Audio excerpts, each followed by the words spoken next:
squash his beef with Yo like he did, would you be willing to squash some beef with somebody who had sex with your wife? You know, maybe while you was in prison, I don't know when it was or whatever. It looks like the tension between Yo Gotti and Gucci Mane is bubbling back up again now that Pooh Shiesty is home. And this time it feels louder, messier, and way more calculated than ever before. The moment Shiesty touched back down, the internet started buzzing non-stop, and suddenly Gotti's camp. The same people who helped build the CMG empire brick by brick started getting accused of moving slick behind the scenes. Word is, quiet moves were already being lined up while Shiesty was still locked in. And everybody knows that kind of timing can rip open old wounds that never fully healed. What started out looking like a basic record deal situation has now spiraled into a full-blown industry storm, and the deeper you look, the more strategic it starts to feel. That alone raised serious eyebrows because moves like that don't happen quietly, especially when there's real history and old tension attached. When Pooh Shiesty finally came home, the rap game wasn't the same one he left behind. New power structures were in place, new money lanes opened up, and new alliances had already shifted the entire board. Shiesty was ready to get back to the bag fast. Squash his beef with Yo like he did everybody else. I think it's more so about the girl, his wife, and no disrespect to her, but would you be willing to squash some beef with somebody who had sex with your wife? You know, maybe while you was in prison, I don't know when it was or whatever. Oh, Lord. It's supposed to be your friend. But what he didn't expect was his own label situation suddenly feeling funny when it came to money, leverage, and control. And let's be clear, this isn't just some boring paperwork dispute people are trying to downplay. This is about loyalty, respect, and to heavyweight camps with unfinished business that never truly disappeared. Here's where it really gets spicy. When your biggest artist starts flirting with your biggest rival, that's when business turns personal real quick. To really understand why this situation cuts so deep, you've got to rewind to a time when Gucci Mane and Yo Gotti weren't enemies at all. We're talking early 2010s, back when they were running the South side by side, dropping heat and looking unstoppable together. Both of them came straight from nothing. Gucci repping Zone 6 in Atlanta, Gotti holding down North Memphis. Real recognized real back then, and that mutual respect is what made their bond feel solid and authentic. This wasn't some fake industry handshake done for clout, cameras, or headlines. It was two men who understood the grind, the losses, the pressure that comes with surviving and winning, both in the streets and in the booth. Gucci was already crowned the trap king at that point, but he saw something special in Gotti. Cuffed and taken to jail as after a judge revoked part of Radrick Davis's probation. Prosecutors complained that the rapper had only completed 25 hours of the 600 hours of community service he was ordered to perform. Good afternoon, Fred. The judge said, judging by his record, Radrick Davis, otherwise known as Gucci Mane, is not a worthy candidate for probation. So the judge decided to end a portion of his probation and send him to jail. That hunger, that fearless push, that non-stop drive to build an empire of his own. Back then, collaborations like theirs weren't just casual drops, they were real events. When Gucci and Gotti released joint mixtapes, it felt like watching two powerhouses sharpening each other in real time. Every track hit, every hook stuck, and the streets couldn't get enough of that energy. But then things shifted in a way nobody expected. October 17th, 2012 wasn't just another date on the calendar. That day meant everything to Gucci Mane because it was his brand, his identity, his 1017 movement. He had been promoting his Trap God project heavy, flooding interviews, social media, and every outlet possible, making sure everyone knew that date was locked in. And anyone who knows the game understands one thing loud and clear: timing is everything.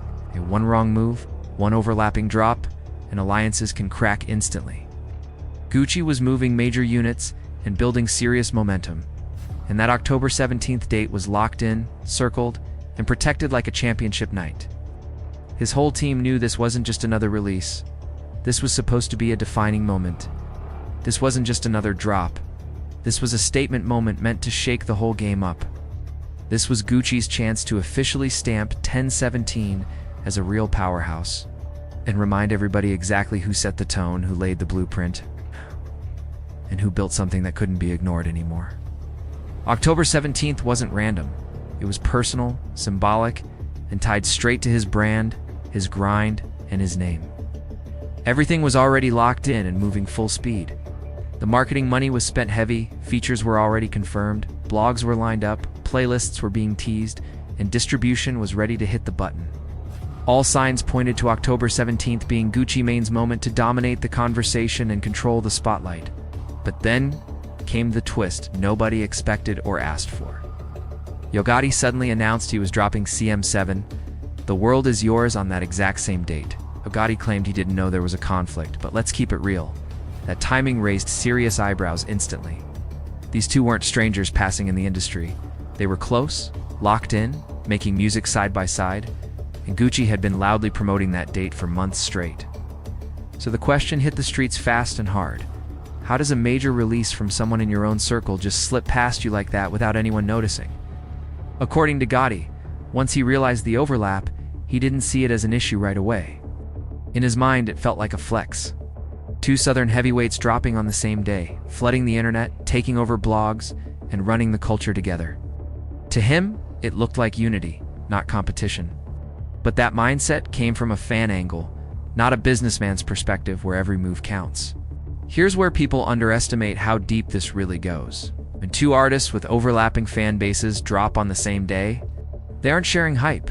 They're fighting for the same streams, same headlines, the same playlists, and the same attention window.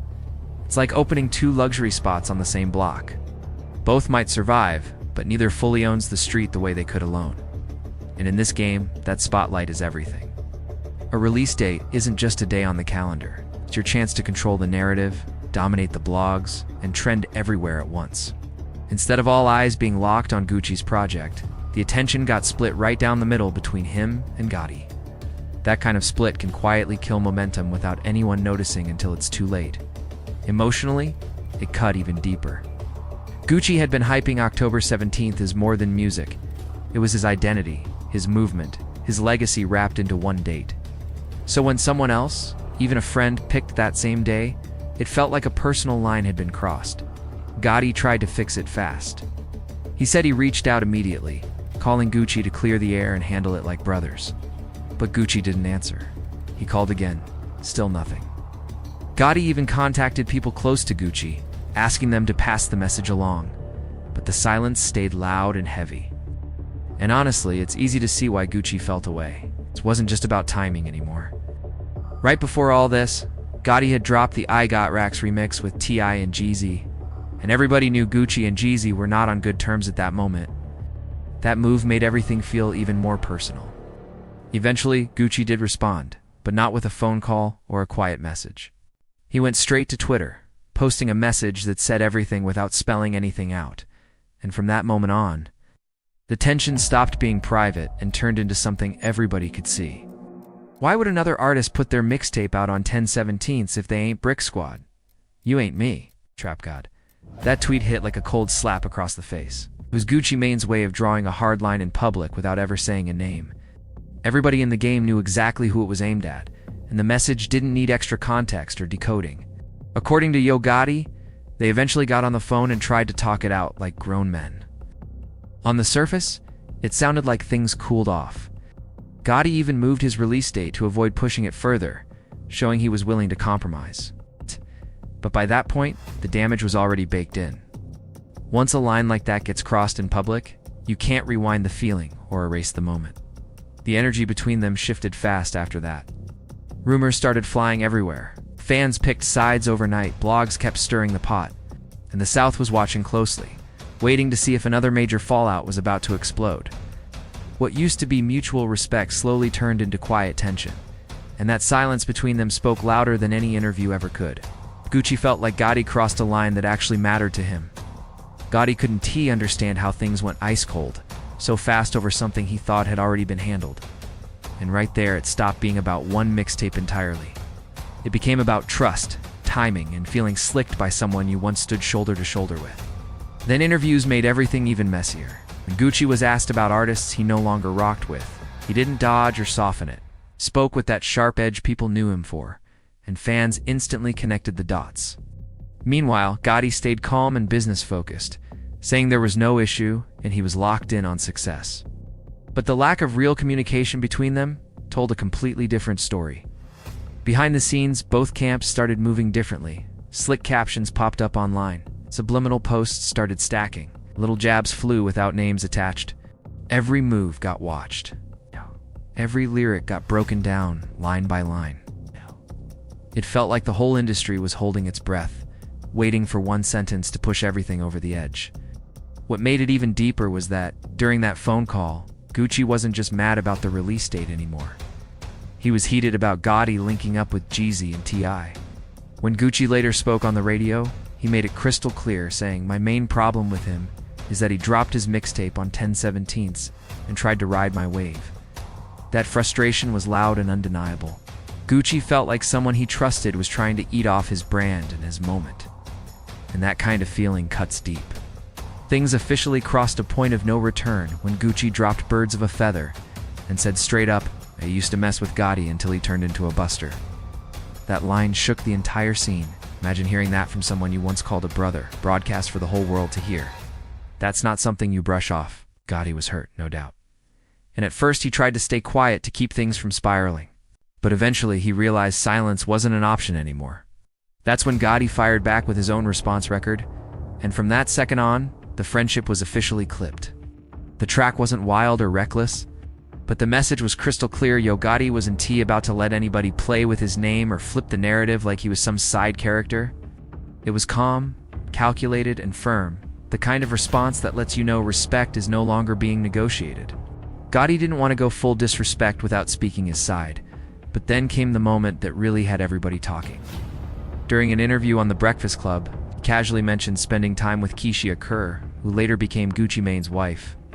Back when Gucci was dealing with legal trouble, Gotti brushed it off like it was light work, saying, "You know how the game go? I didn't know he was in love and all that." That one sentence flipped the whole situation upside down. Fans couldn't believe how casually it came out. What was already a tense situation suddenly picked up a whole new emotional layer. That comment didn't just reopen old wounds, it poured salt in them, turning what people thought was just music and business into something way more personal and messy. To understand why that moment hit so hard, you've got to look at the timing. Gucci had been sent back to jail after violating probation. He hadn't completed all his required community service hours, and the judge revoked it, handing him a 1-year sentence. While Gucci was locked up, unable to publicly defend his relationship or even properly communicate, that's when the situation with Gotti happened, at least according to Gotti's own words. Gotti claimed he didn't realize Gucci was serious about her like that. He described it as casual, something that just happened, trying to frame it like a regular situation. But to a lot of people watching, that explanation didn't sit right at all. Even if you don't know how deep things are, there are lines people expect you not to cross, and that one looked shaky no matter how you dressed it up. What made fans even more uncomfortable was how Gotti talked about it later. In interviews, he laughed it off, acting like it was no big deal, but tone matters. The way he told the story made it seem like he didn't really care how serious it was or how it might hit someone he once called a brother. For fans who watched Gucci and Gotti come up together, that was hard to overlook. Then in 2013, things got even heavier for Gucci when he was arrested again, this time facing serious legal trouble tied to weapon possession. With his history, that case could have ended everything. But instead of breaking him, that stretch behind bars flipped the script completely. When Gucci came home in 2016, he wasn't the same man. He was focused, sharp, and finally at peace. Clean, healthy, and moving with purpose.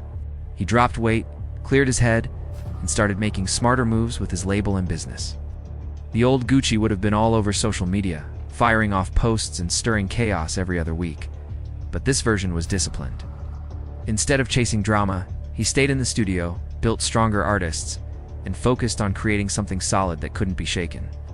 Fast forward to 2020, and Gucci made one of the boldest moves of his career by signing a rising Memphis talent named Pooh Shiesty.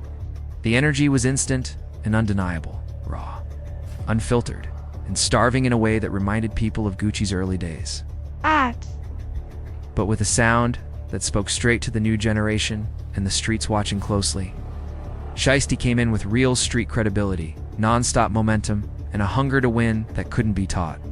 Everything about his rise fit perfectly under the 1017 Records banner, and the way his story was unfolding made old tensions feel suddenly very real again. It wasn't just music, it was history lining up in an uncomfortable way. Pooh's story mirrored Gucci's in more ways than people wanted to admit. Both came up in tough environments, both had to grind daily just to survive, and both learned how to flip pressure into power. That shared background made their bond feel authentic, not industry-made. But just as Pooh's career was really lifting off, everything came crashing down hard. In October 2021, Pooh Shiesty was arrested on a federal case involving firearms conspiracy charges and later sentenced to 5 years. For most artists, that kind of situation completely kills momentum. Labels quietly move on, fans drift away, and the industry forgets fast. But Gucci Mane didn't fold or flinch. Gucci kept showing love publicly and consistently. He spoke about missing Pooh, being proud of him, and staying loyal no matter what. He made it clear that 1017 Records wasn't abandoning its own while Pooh was locked up. He even cleaned house at the label, cutting loose almost everyone else, and keeping only the artists he felt truly represented the brand. To Gucci, that loyalty wasn't just words, it was straight action. By the time Pooh started getting closer to coming home, the music game looked completely different. Streaming numbers were through the roof, major labels were throwing out massive contracts, and the value of a hot artist had exploded. When Pooh looked around, it became clear his stock was way higher than when he first signed. And that's exactly when Gotti stepped back into the picture. CMG was on a serious winning streak by then. New artists, headline-making deals, non-stop momentum, and industry buzz everywhere. Gotti started posting Pooh on his social media, showing love and hyping him up loudly. These weren't quiet gestures either. These were high-visibility posts that pull millions of views and force the whole industry to pay attention. Then came the move that really had people watching closely. Gotti sent one of his top female artists to link up with Pooh for a collaboration, and the timing didn't feel random at all. According to people close to the situation, Gotti knew Pooh's 1017 contract was coming up for renewal and saw an opening. The mission was simple: make CMG look like the stronger, richer, and more rewarding home for Pooh's next chapter. That's where things got tense fast. When it came time to renegotiate Pooh's deal with 1017, reports say the numbers Gucci's team put on the table were way lower than expected. The offers didn't match Pooh's streaming success, cultural impact, or his ability to keep the label buzzing while still locked up. Industry insiders even called the offers disrespectful. They said the numbers looked more like starter deals for brand new artists. It's not someone who helped keep the label relevant during his absence and held real weight in the streets. That absence hit different. To some people watching closely, it looked like Gucci's team was leaning heavy on loyalty instead of rewarding real growth, almost assuming Pooh would stay locked in no matter how big his value got. That kind of thinking doesn't slide in today's industry. And that's exactly when everything started getting messy and uncomfortable. That mindset wasn't going to hold, and that's when the situation truly got complicated. Now let's be clear. Gucci Mane isn't the same guy he was years ago. He's not hopping online, ranting, or exposing business anymore. That version is gone. The new Gucci moves quiet, handles issues behind closed doors, and plays the long game with strategy. Still, people close to the situation say he is definitely not happy about Gotti and CMG allegedly trying to recruit his biggest artist. And honestly, who wouldn't feel away? Imagine building someone from the ground up, investing your money, time, connections, and reputation, only for a longtime rival to slide in and try to snatch the credit. Once an artist blows up like that, watching someone else reach in is a hard pill to swallow. From Gucci's perspective, this whole situation feels like history looping back around. First, it was Gotti dropping a mixtape on October 17th, a date deeply tied to Gucci's brand and identity. Now, years later, it looks like Gotti is positioning himself to pull Gucci's biggest artist away, and that hits way heavier. Back then, the power balance was closer. Both men were grinding, fighting for dominance in the South, carving out space and trying to claim their lane. But today, the landscape looks completely different. Gotti now has a much bigger platform, strong major label backing, and a roster stacked with chart-topping talent under Collective Music Group. Meanwhile, 1017 Records has struggled to stay as visible outside of Pooh Shiesty's name, especially while he's been away. That's what makes this whole situation so layered. At its core, this isn't just paperwork or numbers on a contract. It's loyalty, pride, and years of shared history crashing headfirst into modern industry moves. And that leads to the biggest question of all. What is Pooh really thinking right now? On one side, there's loyalty to 1017. It's the label that believed in him when nobody else was calling. It's the team that helped flip local buzz into national recognition. Those roots matter, and walking away from that isn't something you do lightly. But on the other side, there's CMG, a label with momentum, money, reach, and a proven machine that knows how to turn attention into long-term success. That type of opportunity is hard to ignore, especially in today's fast-moving industry. Back in the day, loyalty meant everything. If you had problems with someone, you stayed far away from their circle. That was an unspoken rule. But the game has changed. Now it's about opportunity, leverage, and who truly values you when it counts. Still, no matter how much the industry evolves, one thing never disappears: respect. And if Pooh decides to move from 1017 to CMG, it would send shockwaves through the entire game. It would show that loyalty has limits, and that artists are starting to prioritize being valued over just staying attached to a name. That kind of move could inspire other artists to speak up, demand better contracts, better treatment, and real recognition for the value they bring. Because at the end of the day, this isn't just about switching labels. It's about controlling your future in an industry that doesn't always play fair. If you want more content breaking down the real business side of hip-hop, the label drama, the artist deals, and the power moves shaping the culture, check out our other videos. We dive into the stories the mainstream skips over. And before you dip out, don't forget to like, comment, and subscribe. Let us know, should Pooh Shiesty stay loyal to 1017 or make the jump to CMG for a fresh start? Hit that bell so you don't miss what's coming next, because this story is nowhere near finished.